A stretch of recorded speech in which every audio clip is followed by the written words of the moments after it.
उत्तर दिशा में कभी भी सिर करके नहीं शयन करना चाहिए। आपको पता होगा, नहीं पता होगा तो याद रखिएगा।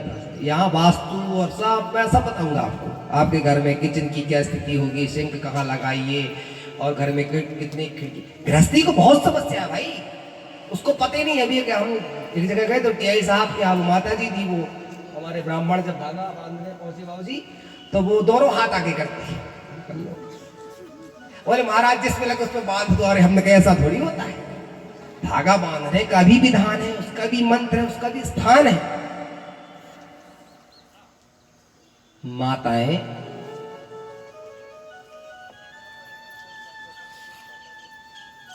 आपके घर में गुरुजन नहीं आते? कहा आते हैं, चाय नाश्ता भोजन इत्यादि करते हैं, 100-500 हजार रुपए लेते हैं और बस। इसलिए गुरुजन थोड़ी बनाए जाते हैं। गुरु वही है जो जीवन के मार्ग को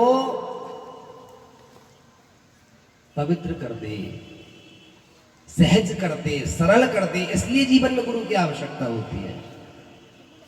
ऐसे तो ढेर खड़िया पलटन घूम रहे फिर बुलाओ महाराज जी हो, बोले वो ठीक, अब फूक दिया और न फूकने में क्या लगता छू। तो कहने का हमने उनसे कहा यदि आपका विवाह नहीं हुआ है तो अभी आप पिता के, मैं बताऊंगा आप, वैदेही जी का जब विवाह होने लगा 7 परिक्रमा होती है, 7 फेरे लेते हैं 7 बच्चों के साथ में, 6 फेरे तक भी कन्या अपने पिता के गोत्र पे ही रहती है। यदि किसी कारणवश विवाह रोक दिया जाए तो अभी विवाह संपन्न नहीं हुआ जब तक 7वां फेरा ना लगा दिया जाए। 7वां फेरा पूर्ण होने पर ही वह कन्या अपने पति के गोत्र पर आती है। 6 फेरे। इसलिए चाहिए वामंग कब मिलेगा? विवाह के बाद। कब बैठना चाहिए? पति के साथ। किस स्थान पर बैठना चाहिए? किस हाथ पे सूत्र बनाना चाहिए? फिर हमने उन्हें बताया, समझाया और कहा ऐसे कोई मिले ही नहीं तो कहाँ से होगा। तो हमने कहा ऐसे को क्यों बुलाते हो, खाए पिए और चले जाए। अच्छा, हमारे गुरुजी कवित्त कहते थे मूड़ मुड़ाए 3 गुण, मिट गई सिर की खाज। बोले महाराज जी इसलिए टकले हो गए कि कौन डैंड्रफ रूसी और बार बार जेल लगाओ और वो शैम्पू और जेल हो। तो बोले काम करो 8 पाठ सपाट,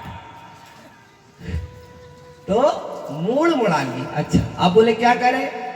तो बोले एक काम करो, लाल कपड़ा और पहन लो। अच्छा महाराज जी आए, अच्छा बिछाओ, खानों को मैंने लड्डू पूड़ी। और जब जाने लगे तो लोग कहे महाराज 100 रुपये और मिला पाँव पड़ने में और ये चले। पर देके क्या गए 100 रुपये के बाद? बदले में कुछ तो देना पड़ता है। भगवान शंकर ने जब अगस्त जी से कथा सुनी तो दक्षिणा में क्या दिया?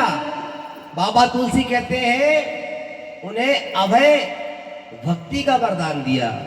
राम जी की भक्ति अविचल रूप में सदैव ही उनके हृदय में विद्यमान रहे, ये भगवान शंकर ने दक्षिणा के रूप में अगस्त मुनि को दिया।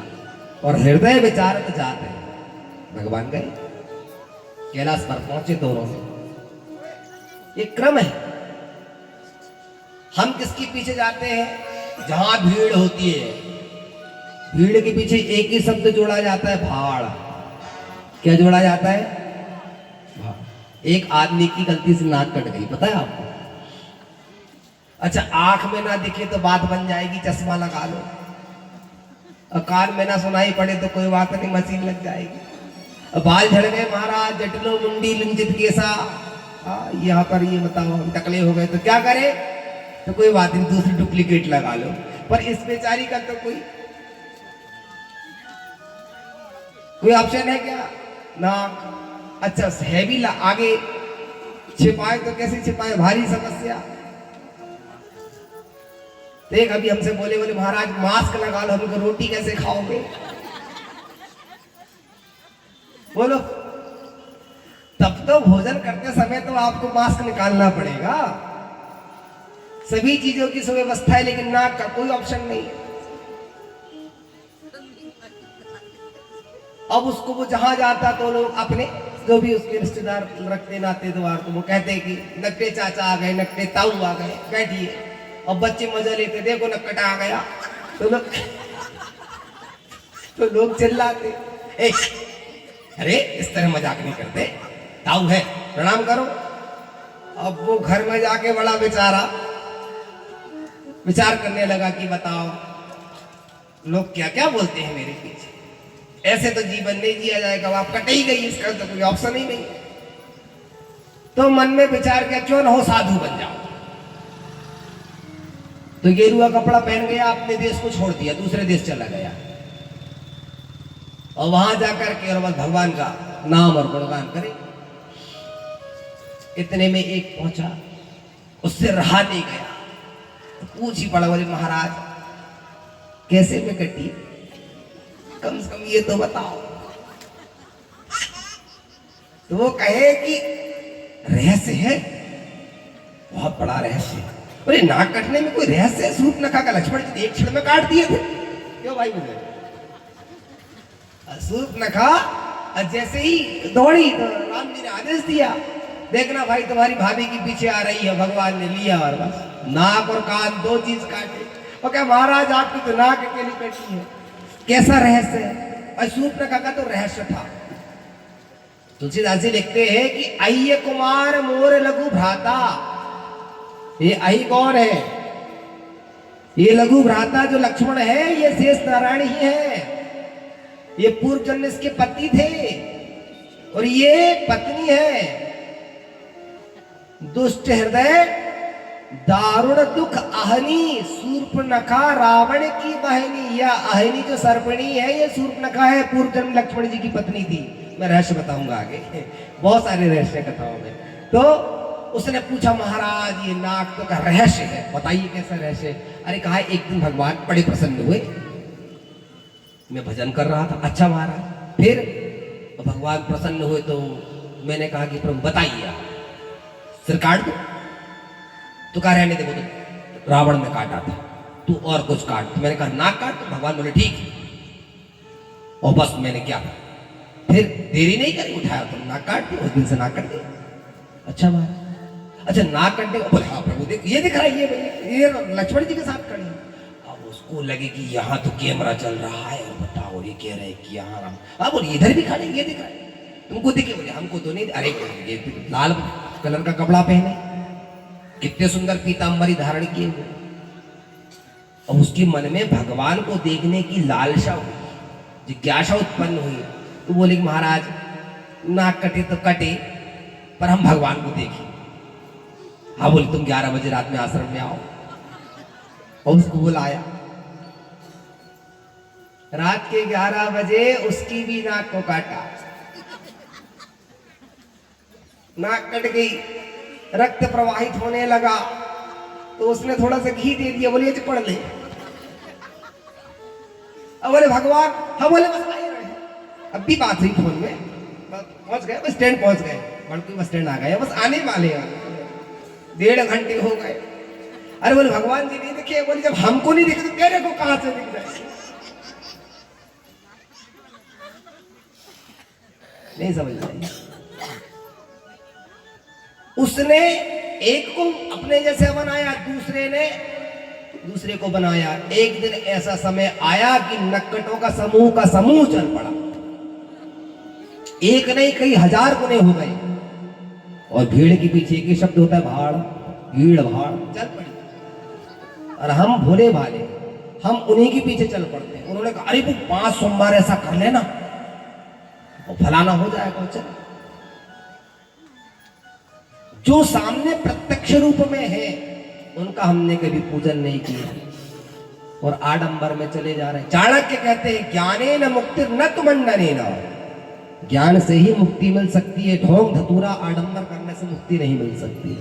इसलिए सरल होकर के भगवान की भक्ति करिए, इससे बढ़कर कोई उपाय नहीं। आपके जीवन में सकल व्याधियां होंगी, राम जी का चरण पकड़ लीजिए। हनुमान जी महाराज एक प्रेत ने बता दिया, बताइए आप, बाबा तुलसीदास को। तुलसीदास जी ने राम जी से मिलवा दी और राम जी ने देखो जगत वंदनीय कर दिया बाबा तुलसी को। ऐसे पत्नी के डांटने से यदि हर कोई तुलसीदास होता तो घर घर में एक एक रामायण लिखी होती।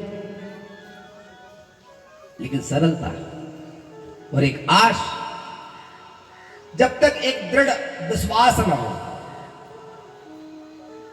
सबरी माता को 9 प्रकार की भक्ति बताई है और उसमें एक भक्ति है दृढ़ विश्वास। हमारा विश्वास कच्चा है, बंदर की तरह इस ढगाल पे चला, सुबह कुछ सोचते हैं, शाम को पुनः और दूसरा विचार कर। नहीं बोले वो ठीक नहीं है, वो अच्छे आए थे ना वो पंडित जी वहां पे, हाँ वो बड़े सुंदर, वो क्या बात, वो जैसा कहते थे। अरे कथा तो जो भी कहेंगे सब भगवान की ही सुनाएंगे। मैं सुनाऊं भाई देवकी नंदन सुनाए, कथा तो सभी भगवान की ही सुनाएंगे। अपनी कथा तो कोई सुनाएगा नहीं और आप उनकी सुनेंगे भी नहीं। क्यों सुनना, हम तो भगवान की कथा सुनने बैठे। तो महाराज आपके घर में ठटरी बनती, हमें क्या करना, बोलो भाई। आप तो वही कथा सुनेंगे, आपके जीवन की कथा, रोज कोई मर रहा है, हम वो क्या करना। हम तो व्यासपीठ पर इसलिए आते हैं क्योंकि हमको कथा मिल रही है, भगवान का नाम मिल रहा है, जीवन जीने की कला। वाल्मीकि जी कहते हैं भगवान ने इसलिए जन्म नहीं लिया, मैंने आते बराबर बताया था, मनुष्य स्वम न विक्षेप रक्षो बलम न च केवलम। मनुष्यता कैसे सिखाई जाए, रामचरितमानस जीवन जीने की कला को सिखाती है, हमें कैसे जीवन को जीना चाहिए। आप दुनिया के किसी व्यक्ति के पास बैठ जाइए, वो सिवा अपने रोने के अलावा कोई बात नहीं बताएगा आपको। जानती हो कल ऐसा हो गया, ओहो परसों उसका ऐसा हो गया। अच्छा ये जगत की दुनिया की बातों में हमारा मन भी ज्यादा लगता है, और कथा कहने लगो तो बड़ा बड़ा मुंह खोल करके ऐसी उबासी लेती है जैसी पूरी थकान यहीं आके उतरी हो। कथा संशय नहीं होना, जीवन में तर्कवादी सबसे ज्यादा विफल होता है। अरे ऐसा कोई था क्या। बाबा तुलसी कहते हैं सब अपनी मति के अनुसार कथा को सुनाते हैं। पूजे ऋषि अखिलेश्वर जानी, अपने आप को अगस्त्य जी ने इतना छोटा कर लिया कि जगत पिता वंदनीय माता पार्वती सती और भगवान भोलेनाथ का पांव पखारा, पूजन किया, उनको उपदेश किया, लेकिन लघु बन करके किया। और भोलेनाथ श्रोता बन के नीचे बैठे, पार्वती के सती के साथ में, और व्यास जी का आसन बनाया गया, अगस्त्य जी ने ऊपर से उपदेश किया बैठ करके। और अंत में जाने लगे तो चले भवन संग तक्ष कुमारी, उन्हें माया ने जकड़ लिया। भोलेनाथ का सामने खड़ी हुई तो शंकर सम्मुख आसन दीना। 87,000 वर्षों तक भगवान जान गए कि इसने मेरे आराध्य देव श्री राम की भक्ति स्वरूपा पत्नी माता सीता का रूप धारण की हुई है। अब इस शरीर से इसका लगाव नहीं हो सकता, अब पुनः भेंट नहीं हो सकती, मिलन नहीं हो सकता। भोलेनाथ कहे यदि अब इसका कलेवर, इसका यदि यह शरीर छूट जाए और ये सती पुनः किसी दूसरे स्वरूप में आए तो मैं इसे पत्नी के रूप में स्वीकार कर सकता हूं, किंतु इस स्वरूप में मैं सती से भेंट नहीं कर पाऊंगा। भोलेनाथ ने जो नेत्र बंद किए, हजारों वर्ष व्यतीत हो गए महाराज, नेत्र नहीं खुले। और जैसे ही नेत्र खुले तो क्या देखते हैं कि माता सती विराजमान, और अनेक प्रकार से प्रार्थना करती हैं। सती जान गई कि अब भोलेनाथ वह स्नेह से नहीं देखते, वह प्रेम नहीं दिखा रहे हैं, क्योंकि मैंने गलती की हूं और छिपाई हूं, झूठ भी बोली। भगवान शंकर ने पूछा क्या करके आई, कुछ नहीं बताया। नहीं महाराज बस ऐसी टहल की गई थी, तो पिछले दरवाजे से आ गए।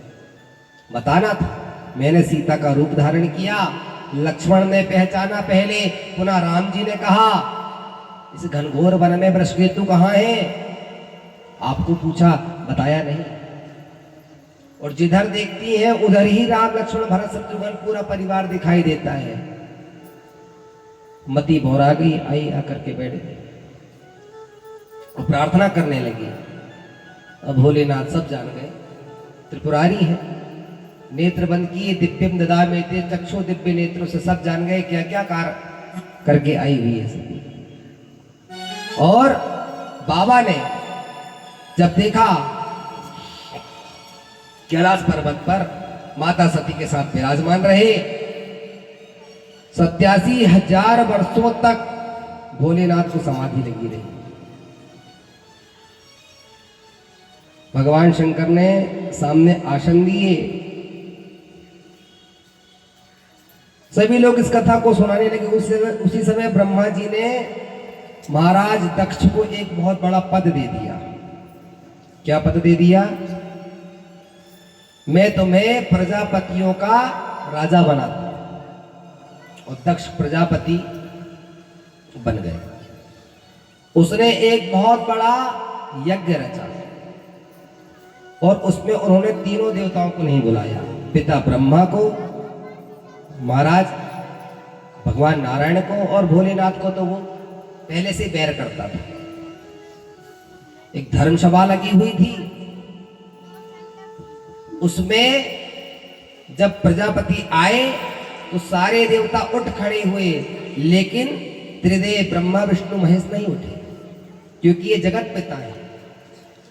दक्ष प्रजापति ने आते हुए सबसे पहले नारायण प्रभु को और पिता ब्रह्मा को प्रणाम किया और क्रूरता पूर्वक जैसे ही भोलेनाथ की ओर दृष्टिगोचर किया, वो साधो असाधो राम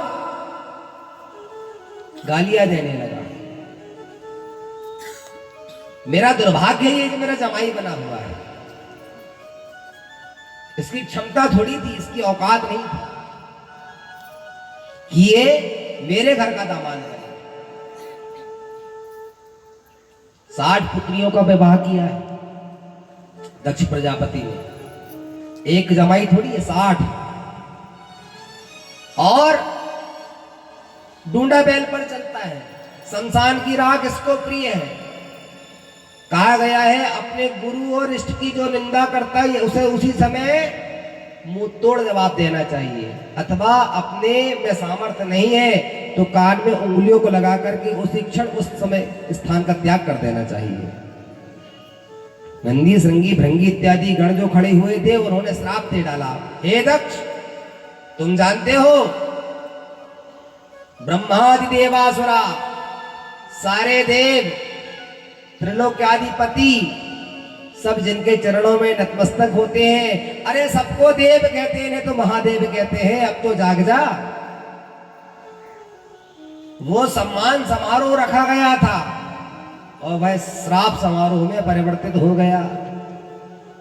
भगवान ने सारे गणों को शांत किया और वहां से विदा ली। आज बहुत समय बाद दक्ष प्रजापति ने हरिद्वार में कनखल में एक यज्ञ रचा, जिसमें सभी देवी देवताओं को उसने आमंत्रित किया, 3 देवी देवताओं को छोड़ दिया। भोलेनाथ को तो विशेष करके छोड़ दिया क्योंकि पहले ही युद्ध झगड़ा हो चुका था, वैर हो चुका था। माता सती ने देखा कि उनके ही कैलाश पर्वत के ऊपर से अनेकों विमान जा रहे हैं। विमान जाते देख प्रजापतिस्ते स्वसुरस्थ सांप्रतम, अपने पिता के घर अनेक प्रकार की बहनें जा रही हैं। अच्छा कुछ लोग होते भी ऐसे, वो देंगे जरूर नहीं पर दिखाएंगे जरूर कि देखो हम जलेबी खा रहे हैं।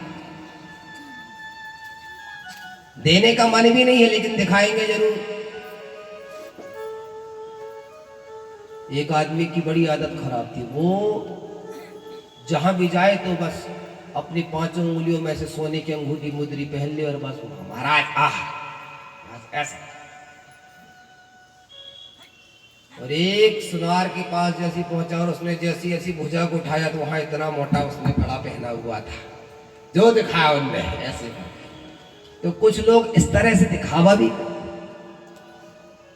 और वे जानती थी कि इन्होंने पिताजी ने इसे निमंत्रण नहीं दिया है, पर भी वहां से हाँ हम जा रहे हैं। कैलाश पर्वत पर बैठे बैठे माता सती ने भोलेनाथ से कहा, प्रभु इतने विमान आज कहां जा रहे हैं आप जानते हैं? भागवत में लिखा हुआ है प्रजापतिस्ते स्वसुरस्त सांप्रतम। हाँ देवी, महाराज दक्ष प्रजापति एक यज्ञ कर रहे हैं। ओहो महाराज, जब आपके ससुराल में इतना बड़ा यज्ञ हो रहा है तो क्या आप नहीं जाएंगे? आज मेरे मायके में नहीं, कहीं माताओं की बड़ी आदत खराब रहती है। हाँ, मुझे मत बताइए, आप लोग तो ब्लैक एंड व्हाइट टीवी देखते थे, मेरे पिताजी ने कलर टीवी दिए थे, ओनिडा की। रेफ्रिजरेटर क्या कर दिए थे, वॉशिंग मशीन। माताएं अपना पक्ष कैसे मजबूत करती हैं। अच्छा, बेचारे भाई लोग सुनते भी हैं। हाँ हाँ बोले, हम बड़ भागी जो ससुर जी ने साइकिल से मोटरसाइकिल पे ला दी। बोलो राधे। शब्द शैली बदल गई और माता सती कहती है, प्रभु आपके ससुराल में इतना बड़ा यज्ञ होने जा रहा है, दिशाओं से अनेक प्रकार के राजा महाराजा आएंगे, देवी देवता गण आएंगे, गंधर्व गण आएंगे, सभी को आमंत्रित किया हुआ है। भोलेनाथ बोले, पर अपने घर में तो कोई चिट्ठी पत्री नहीं आई है देवी, हम कैसे चले जाएंगे बिना आमंत्रण पत्र के? कम से कम ऐसे जगह पर तो सूचित होना चाहिए, अपने दामाद के घर में तो कम से कम दे देते। गुरु का घर होता तो बिना निमंत्रण के निसंकोच होकर जाया जा सकता है। भगवान के दरबार में सुबह शाम जब मन हो तब जाया जा सकता है। माता पिता के घर में किसी प्रकार का निमंत्रण नहीं लगता, गुरु के घर में नहीं लगता, भगवान के मंदिर में नहीं लगता, लेकिन इनके बाद जो भी स्थान है वहां पर तो सम्मान लगता है, वहां पर तो निमंत्रण लगता है देवी। और एक बात बताऊं देवी, पत्नी को जाना भी नहीं चाहिए। माता सती कहाँ मानने वाली थी, उन्होंने तो अपनी बहनों को जाते देख लिया था। नहीं नहीं महाराज, मैं तो जाऊंगी। भोलेनाथ ने सोचा मैं समाधि में बैठ जाता हूं, मेरी समाधि लगती है बिल्कुल ले जाएगी। तो भोलेनाथ ने झूठ मूठ की समाधि लगा लिए। जैसे ही नेत्र बंद किए, भोलेनाथ मैं जा रही हूं, बाबा ने धीरे से नेत्र खोल करके देखा, सही में चली गई क्या? तो माता सती 10 कदम आगे बढ़ी और आगे गई तो बाउंड्री जो बनी हुई थी, गेट लगा हुआ था, वहां तक पहुंच गई। भोलेनाथ अभी भी कह रही हूं मेरे साथ में चलना है तो आप चल सकते हैं। और भोलेनाथ ने नेत्र ही बंद कर लिए। पुनः धीरे से देखे कि सती तो अब गेट ही खोलने लगी, सही में चली जाएगी। तो तुरंत भृंगी और श्रृंगी 2 घोड़ों को कहा, जाओ साथ में लेकर के जाओ, मार्ग में किसी प्रकार से कोई कष्ट ना हो, व्यवधान ना आए, इसलिए साथ में वो छोड़ के आ गए। माता सती जब गई, अब पहुंची उस बड़े यज्ञ में, द्वारपालों ने देखा किंतु मुस्कुराया बस। भीतर गई तो बहनें खड़ी हुई थी, ठहाके लगा रही थी, हंस रही थी, एक दूसरे से बोल रही थी। और जैसे ही देखा तो माता सती को देख करके अलग प्रकार का चेहरा बनाने लगी। ये देखो, वो ताने मारने लगी। ऐसे भी कुछ लोग होते हैं, बिना बुलाए बेशरम बन के चले जाते हैं। एक हमको देखो, हमारे घर में निमंत्रण गया हुआ था, और कुछ लोग ऐसे होते हैं, बहन क्या बताएं। माता सती समझ गई, ऐसे ना सही, पर संकेत तो मुझे ही कर रही है। पर और आगे गई तो मां आई, और मां ने आकर के सती जी को अंक में भर लिया। बाबा तुलसी कहते, सादर भालाई मिली एक माता, सादर भालाई मिली एक माता, भगनी मिली बहुत मुस्काता, भगनी मिली बहुत मुस्काता, सादर भालाई मिली एक माता, सादर भालाई मिली एक माता, भगनी मिली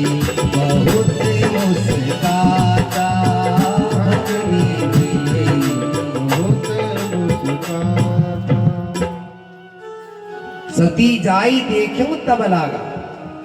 और माँ आई, माँ ने आकर के अंक में भर लिया, अरे बेटी तुझे आने में किसी प्रकार का कष्ट तो नहीं हुआ?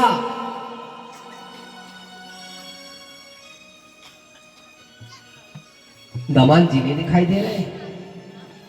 सतीश भैया ने झूठ बोल दिया, नहीं माँ वो थोड़ा सा काम आ गया था इसलिए उनका नहीं आना हो पाया, तो कहा कि आप चली जाओ, इसलिए मैं अकेली आई हूँ, ये गढ़ मुझे छोड़ने आए थे। अच्छा बहुत अच्छा किया तुमने, बहुत अच्छा। आ गई, कब से तेरी राह देख रही थी, सब आ गए तेरी प्रतीक्षा में लगे हुए थे। और पिताजी? हाँ पिताजी यज्ञशाला में, पिताजी भीतर है, जाकर के यज्ञशाला में मिलो।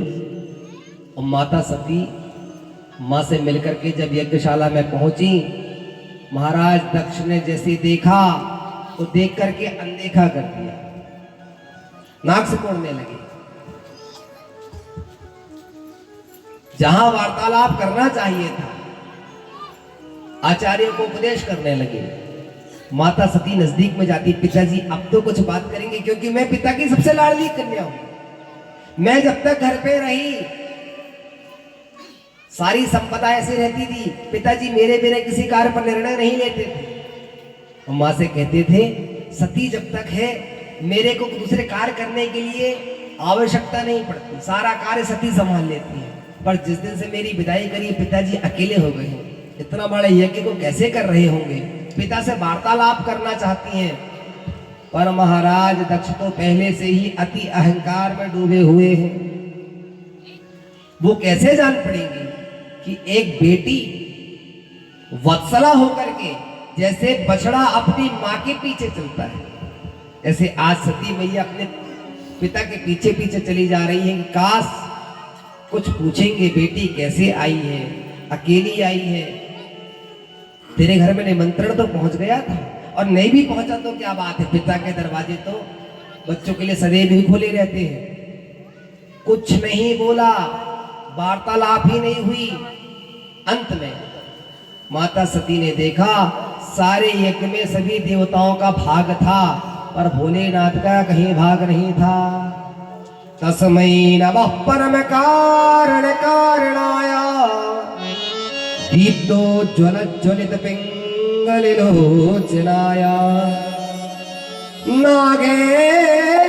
नागेन्द्रहार कृत कुंडल भूषणाय ब्रह्मेंद्र विष्णु वरदाय नमः शिवाय। ब्रह्मा वरुण इंद्र सभी देवी देवताओं का उस यज्ञ में भाग था। हमने भी यज्ञ में सभी देवताओं को आमंत्रित किया हुआ है। भरत भैया के यहाँ कक्ष में सारे देवताओं को पीठ में कल प्रतिष्ठापन करवा दिया गया है। जैसे ही देखा सभी पीठों पर सारे देवता विद्यमान है, केवल भोलेनाथ का कहीं भाग नहीं है। जो देखा तो कुपित हो गई। पिता दक्ष से कहने लगी माता सती, अरे पिताजी किस आचार्य की धृष्टता का कार्य किया हुआ है? क्या महादेव को भाग नहीं रख सकती थी? क्या महादेव की ऊर्जा को नहीं जानते? संसार का तीसरा डिपार्ट जिनके पास में संहार करता, देवों पे देव महादेव, कैलाश पर निवास करने वाले, राम को सदैव ही हृदय में धारण करने वाले, ऐसे भोलेनाथ का भाग आपने छोड़ दिया। दक्ष प्रजापति बोले वो दुष्ट, और मेरे यज्ञ में उसे कहीं निवास मिल पाता, जो सुनी तो तिल मिला उठी। अपने पति की निंदा, अपने पति के प्रति अभद्र व्यवहार की भाषा एक पतिव्रता स्त्री को कभी नहीं सुनना चाहिए। माता सती ने जैसे सुनी, मुंह तोड़ जवाब दी, क्षमा करें महाराज दक्ष, मुझे कहते हुए खेद होता है, कष्ट होता है। मैं आपके रक्त से उत्पन्न हुई हूं, मैं आपका खून, मुझे लज्जा आ रही है, मैं आपकी पुत्री हूं। आप महादेव की भक्ति से अभी आप मिले नहीं, आप महादेव को नहीं जान पाए। महादेव की भक्ति करने के लिए सहस्त्रों वर्ष लग जाते हैं। आपको सहजता से दामाद के रूप में प्राप्त हुए, आपको बात नहीं बच पाई। वे साधारण नहीं है जो भस्मीभूत होकर के चलते हैं। वे साधारण नहीं है जिन्होंने मुंडों की माला को धारण किया हुआ है। वे भुजंगों को धारण करने वाले महादेव इतने साधारण नहीं है। वे त्रैलोक आधिपति है। अरे दक्ष, मुझे आज शर्म आ रही है तुम्हें अपना पिता कहते हुए। और माता ने धीरे से अपने दाहिने पैर के अंगूठे को धरती पर जैसे ही दबाया, दिव्य योगाग्नि उत्पन्न हो गई। योगाग्नि के उत्पन्न होने से पूर्व उन्होंने मन ही मन भोलेनाथ को प्रणाम किया। बाबा कहते हैं जन्म जन्म शिव पद अनुरागा। मैं चाहती हूं भोलेनाथ, जब जब मेरा जन्म हो मैं आपकी ही अर्धांगिनी बनकर के जन्मूं, आपकी ही सेवा मुझे मिले, ऐसा मुझे आप आशीर्वचन दीजिए। और भगवान ने अप्रत्यक्ष रूप में उसे वरदान दिया। माता सती का शरीर पूरे देह से अग्नि में परिवर्तित हो गया, अग्नि प्रज्वलित हुई और देहाग्नि लगा करके उन्होंने अपने शरीर को वहीं भस्मीभूत कर लिया। इतने में महाराज नारद बाबा ने बताया और भगवान शंकर ने जैसी एक केस की लड़की तोड़कर फेंका, तुरंत एक वीरभद्र उत्पन्न हुआ। वीरभद्र ने जाकर के दक्ष यज्ञ को नष्ट कर दिया, पूषा देवता की दाढ़ी उखाड़ फेंकी, भृगुवादी ऋषियों को लताड़ा। महाराज दक्ष का तो सिर ही अलग कर दिया। हाहाकार मच गया। पूरे गणों ने जाकर के समस्त यज्ञशाला को ही विध्वंस कर दिया। देवता सारे इस कार्य को देख रहे थे। होता ऋत्विजगण सब अपने प्राणों की रक्षा के लिए बचाओ बचाओ कह करके और भगवान को पुकारने लगे। वीरभद्र भगवान ने सबको खूब पिटाई लगाई। अंततो गत्वा ब्रह्मा और विष्णु स्वयं प्रकट हुए। भगवान शंकर के रौद्र स्वरूप को देख करके सारी सृष्टि कांपने लगी। भूमंडल में हाहाकार मचने लगा। पक्षियां पशु पक्षियां नवचर में चहचहाने लगे। अनेक प्रकार की आवाजें सुनाई देने लगी। झरने समुद्र सब किल्लोर करने लगे। क्या होने जा रहा है, मानो प्रलयकालीन समय तो नहीं आ गया हो। भोलेनाथ इस तांडव को विकराल स्वरूप को देख करके ब्रह्मा प्रकट हुए। भगवान नारायण ने आकर के महादेव से प्रार्थना करी, प्रभु पाहि मां, अपने रौद्र रूप को थोड़ा सा। भोलेनाथ ने कहा, मेरी अर्धांगिनी सती इस दुष्ट मूर्ख दक्ष के कारण आज ये अग्नि में भस्मीभूत हुई है, इसे मैं नष्ट कर दूंगा। ब्रह्मा जी बोले, महाराज मेरा एक तो पुत्र है, इसे तो छोड़ दीजिए। ब्रह्मा बाबा ने बचाया। और भोलेनाथ को शांत कैसे किया जाए, तो एक बकरे का सिर काट करके दक्ष के गले में फिट कर दिया गया।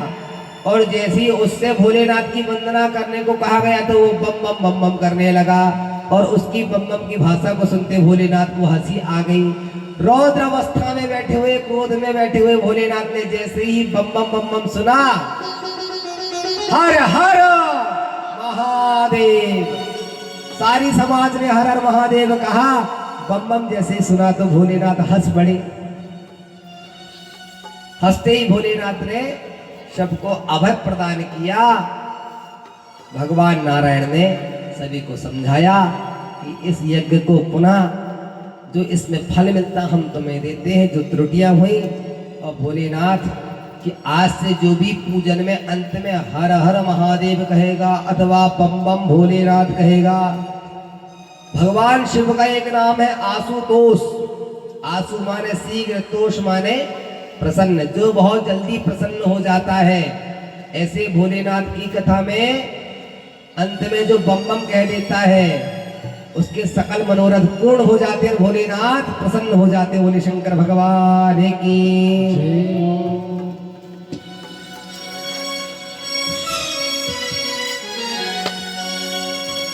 उज्जैन के राजा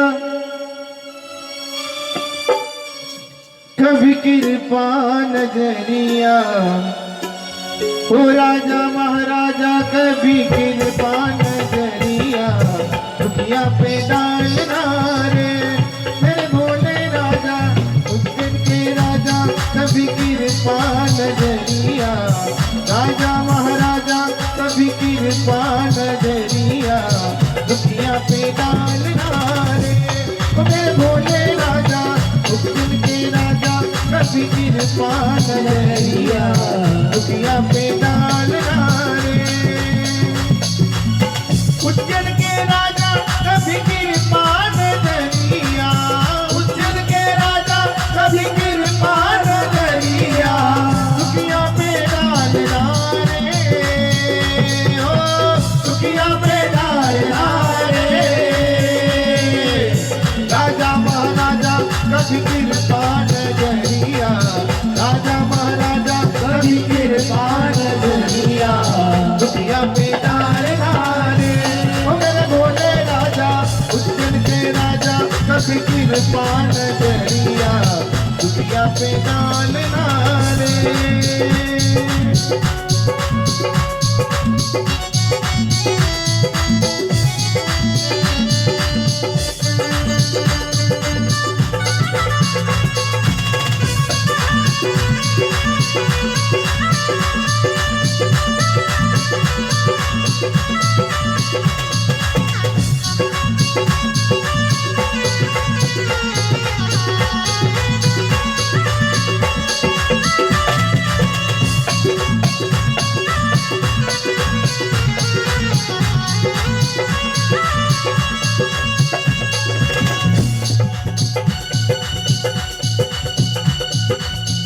पार्वती पति शिव जी प्यारे पार्वती पति शिव जी प्यारे कैलाश पर मेरे भोले विराजे मेरे भोले विराजे मेरे भोले विराजे। पार्वती पति शिव जी प्यारे कैलाश पर मेरे भोले विराजे मेरे भोले विराजे मेरे भोले मन कामनेश्वर बाबा मन की मुरादे महाकालेश्वर बाबा मन की मुरादे डोली पे डालना रे। ओ भोले राजा उज्जैन के राजा कभी कृपा नजरिया दुखिया पे डालना रे। उज्जैन के राजा कभी कृपा नजरिया उज्जैन के राजा कभी कृपा नजरिया दुखिया पे डालना रे। राजा महाराजा ओ राजा महाराजा राजा महाराजा कभी कृपा नजरिया दुखिया पे डालना रे। मेरे भोले राजा उज्जैन के राजा कभी कृपा नजरिया दुखिया पे डालना रे।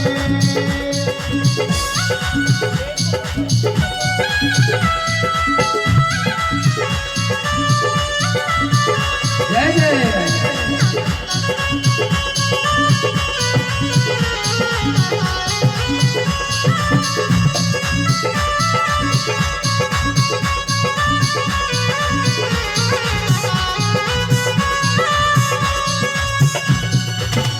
आँखों में ज्वाला नैनों में ज्वाला आँखों में ज्वाला नैनों में ज्वाला जटा में गंगा बने बट जाला भोले बने बट जाला भोले बने बट जाला। आँखों में ज्वाला नैनों में ज्वाला जटा में गंगा भोले बने बट जाला भोले बने बट जाला भोले बने बट जाला। जब खुलती है उनकी तीसरी वो अखियाँ जब खुलती है उनकी तीसरी वो अखियाँ जब खुलती है उनकी तीसरी वो अखियाँ जब खुलती है उनकी तीसरी वो अखियाँ तब कर डालना भोले राजा उज्जैन के राजा कभी कृपा नजरिया दुखिया पे डालना रे। मेरे भोले राजा उज्जैन के राजा कभी कृपा नजरिया दुखिया पे डालना रे। राजा महाराजा ओ राजा महाराजा कभी कृपा नजरिया दुखिया पे डालना रे। मेरे भोले